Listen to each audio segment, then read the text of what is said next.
Servicio Divino de Palabra, domingo 7 de febrero de 2021. Apóstol Hermann Ernst. El texto para esta mañana se encuentra en Mateo, en el capítulo 5, versículo 3. Bienaventurados los pobres en espíritu, porque de ellos es el reino de los cielos. Hermanos, traemos los cariñosos saludos del apóstol de distrito, de los amados apóstoles y obispos. Gracias. Escuchábamos estas estrofas, estos acordes, y entonces en el interior vamos cantando este himno y sabemos de su letra. Señor, necesito de ti, en tus manos mis tiempos están. Y esta certeza, hermanos, también es la que nos lleva a vivir con confianza, con renovado ánimo. Esa dependencia de Dios es lo más hermoso que nos puede pasar. Es la verdadera libertad. Es lo que nos hace poder tomar la mejor decisión y sabemos que entonces con esa potestad tomamos todas las decisiones con sabiduría. Yendo hacia lo que hemos leído, hacia el texto de esta mañana, es el Sermón del Monte. El inicio del Sermón del Monte comienza nuestro Señor Jesucristo con esta bienaventuranza. Y se puede mencionar que es Jesús en el Sermón del Monte se presenta como el legislador del reino de los cielos, del reino de Dios, y establece, podríamos decir, las pautas. Y en ese establecer pautas, lo primero que menciona es acerca de la pobreza. Jesús, en su transitar aquí sobre la tierra, se acercó a los pobres, tuvo una particular atención hacia ellos y les hizo sentir siempre, se ocupó de hacerles sentir que no estaban olvidados por Dios, que Dios les ama, que Dios está cerca de ellos, que Dios los conoce, los comprende y también les acompaña. Y acerca de la riqueza o la pobreza material, en primer lugar sabemos que no es un obstáculo para poder lograr la vida eterna, que no está guardada la vida eterna para aquellos quienes son más pudientes, pero que tampoco es una garantía de la vida eterna, porque también no es que la vida eterna se obtiene como una compensación a las penurias y a las situaciones penosas que se pasen en la tierra. También sabemos que no es una condición para seguir a Dios, a Jesús, ser pobres. Ya en el capítulo 8 de Lucas se expresa ahí el relato de mujeres que seguían a Jesús y que colaboraban con él, con sus bienes. Entonces, hermanos, se trata de también poder ver el valor que tienen las riquezas materiales. En un momento Jesús, Mateo capítulo 19, hace una referencia hacia aquellos ricos y la posibilidad de llegar al reino de los cielos, pero lo hace en un contexto en el que un joven rico se acerca a él y le pregunta qué tiene que hacer para lograr esa vida eterna. Jesús le habla de los mandamientos, de los que tienen vinculación con el prójimo, y este joven le dice que los había cumplido a todos. Entonces le pide que deje lo que tenía, que vendiera sus posesiones, se lo diera a los pobres y le siguiera. Y el resultado fue que este joven se fue triste. Entonces, allí está la diferencia, el valor que le damos a las posesiones terrenas. Él quería realmente tener una vida eterna y no pudo despojarse de aquellas posesiones, de aquellos bienes que tenían. Y el resultado, podemos decir lo que queda, la tristeza en su corazón. Y allí podríamos nosotros pensar y mirar en nuestro ser interior cuál es el tesoro de nuestro corazón. Allí donde está lo verdaderamente valioso para nosotros, para que no se nos haga difícil llegar al reino de los cielos, para que no se nos haga difícil el seguimiento al Señor, para que realmente, como mencionábamos al principio, podamos tener la verdadera libertad. Este joven no podía hacer lo que realmente quería, que era lograr la vida eterna. De hecho, cumplía los mandamientos. Sencillamente no fue libre, porque estaba atado a las posesiones terrenas. Y entonces, lo importante es el ser pobres en espíritu. Y las características de aquel que es pobre en espíritu es aquel que sabe que todo le pertenece a Dios, que depende totalmente de Dios, que no busca hacer su propio camino según sus conceptos y sus consideraciones, sino que en todo lo que emprende busca pasarlo por ese tamiz de ver si a Dios le agrada. Si Jesucristo haría lo mismo en esa posición. Y sí, también hoy en nuestros días, con lo que ha cambiado todo lo que hace a la vida material en estos 2000 años, Jesús dijo que el cielo y la tierra iban a pasar, pero su palabra permanecería para siempre. Y los espíritus son los mismos. Entonces, cuando estamos frente a cada decisión, poder considerarnos verdaderamente pobres en espíritu para recurrir a aquel que todo lo sabe, que todo lo puede, que todo lo ve, a aquel de quien dependemos totalmente. Aquel que es pobre en espíritu tiene una vida equilibrada, porque el ser humano fue creado para tener eterna comunión con Dios. Y cuando toma sus propias decisiones, cuando se aparta de Dios, comienzan esos desequilibrios que llevan a que nuestros días se vuelvan grises y a que el corazón viva oprimido por situaciones que muchas veces, la gran mayoría de las veces, están fuera de nuestro alcance. Dejamos de depositar toda nuestra confianza en aquel que nos ama amado tanto que entregó a su Hijo en la cruz por nuestros pecados, para que podamos volver a tener comunión con Él. Ese pobre en espíritu es aquel que vive en paz porque toma las decisiones correctas. A diferencia de Adán y Eva, ellos quisieron ser independientes y entonces tomaron su camino y sabemos cuál fue la condenación, sabemos cuál fue sus consecuencias.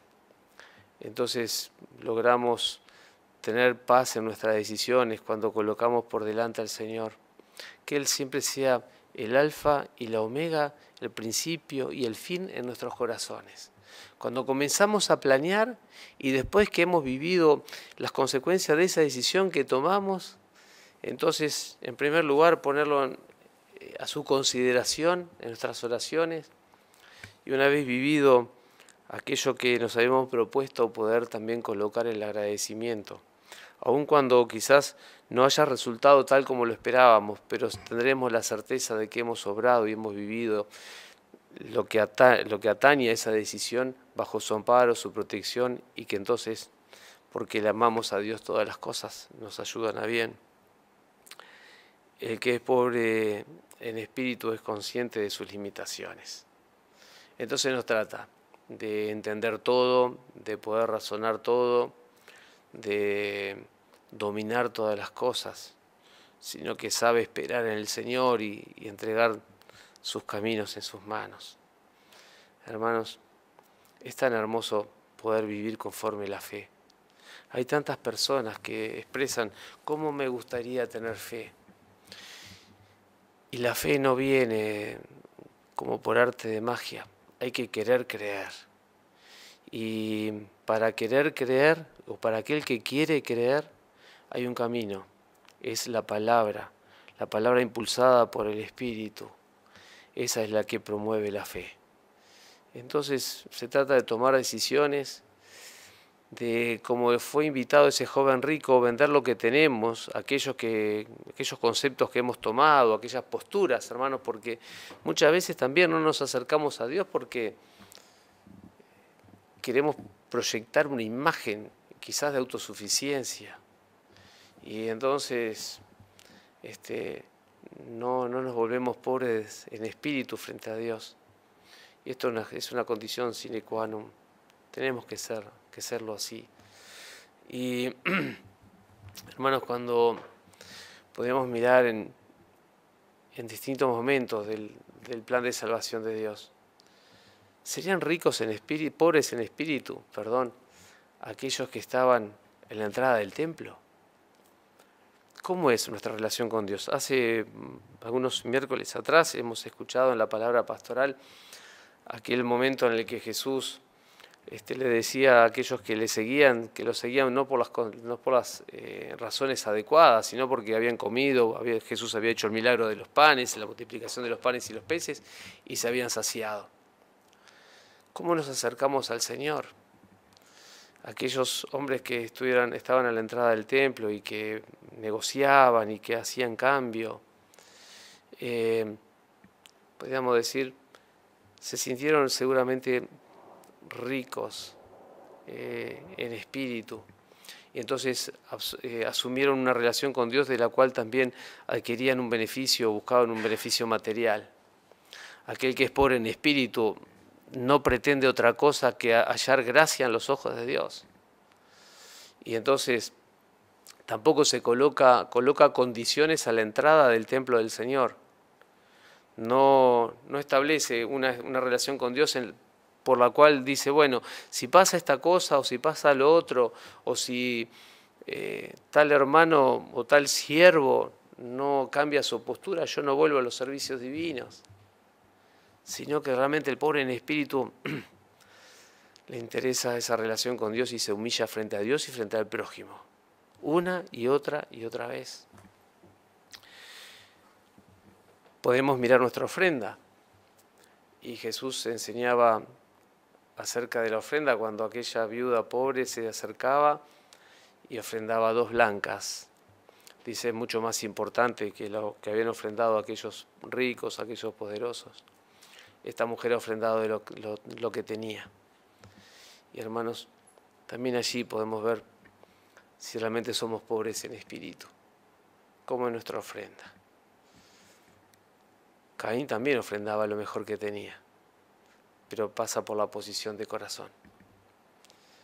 Pasa, hermanos, por el verdadero, auténtico agradecimiento.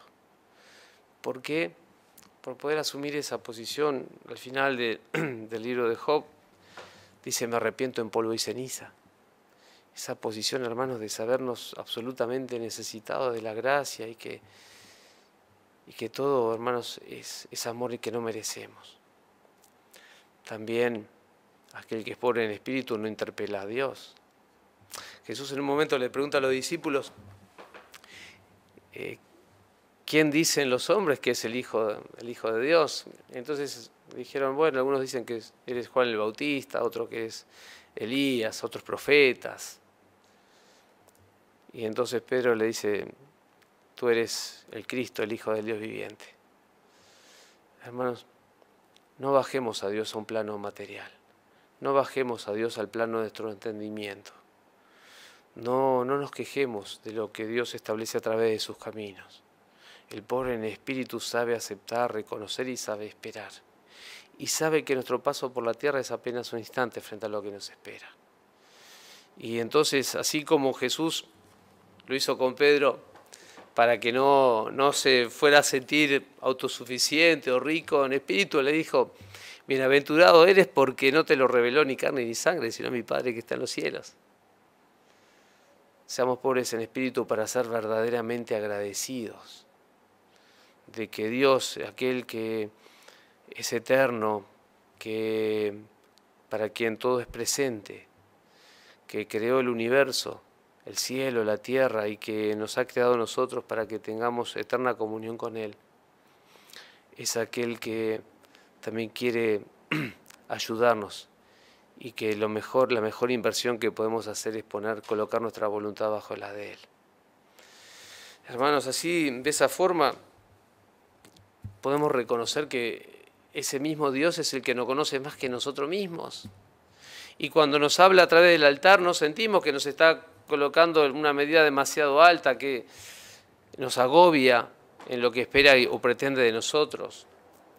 También cuando tenemos nuestros altibajos y quizás caemos en lo que nos habíamos fijado como un propósito, no nos desalentamos, porque es Dios el que me lo pide. Y qué hermoso que es, hermanos, cuando sentimos que alguien tiene tanta confianza en nosotros que nos pide cosas que son difíciles, pero muchas veces, hermanos, pareciera que nos sobrecoge ese sentimiento, pero espera tanto de mí, cuánta confianza. Y bueno, Dios te conoce más que tú mismo, y lo que te está pidiendo es porque sabe que lo podés hacer. Y tiene determinado para ti el mejor futuro. Solo basta con negarnos a nosotros mismos, con tomar nuestra cruz cada día y conseguirle. Solo basta con colocar las cosas en el debido orden de prioridades. Primero el reino de Dios y su justicia. Dejar que las demás cosas que muchas veces, bueno, si aún nos quitan el sueño, entonces quedan como esa añadidura que Dios nos da. Hermanos, aquel que es pobre en espíritu no va tomando cuenta de sus méritos. No va tomando en cuenta, que yo antes era así, ahora cómo he mejorado en esto. Qué capacidad de amar que tengo con mis hermanos, cómo los comprendo. Quizás, hermanos, podríamos sentirnos como aquel fariseo, te doy gracias, Señor, porque no soy como este. Sino que, sabiendo que todo es gracia, entonces se siente feliz de que Dios le permita que Dios mire sobre él por su fe y por su capacidad de amar. Porque muchas veces nos equivocamos en las decisiones que tomamos. Muchas veces el resultado no es el que esperábamos. Y quizás con la mejor intención hemos cometido un error. Dios lo ve, Dios lo sabe. Y esa es nuestra paz, esa es nuestra confianza.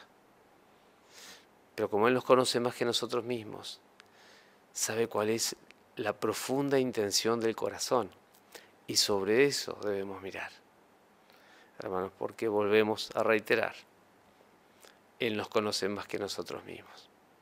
Muchas veces nosotros nos desconocemos en nuestras reacciones, en nuestras decisiones, en nuestras posturas. Y Él sí que nos conoce y Él sabe y Él espera de nosotros que nos demos cuenta.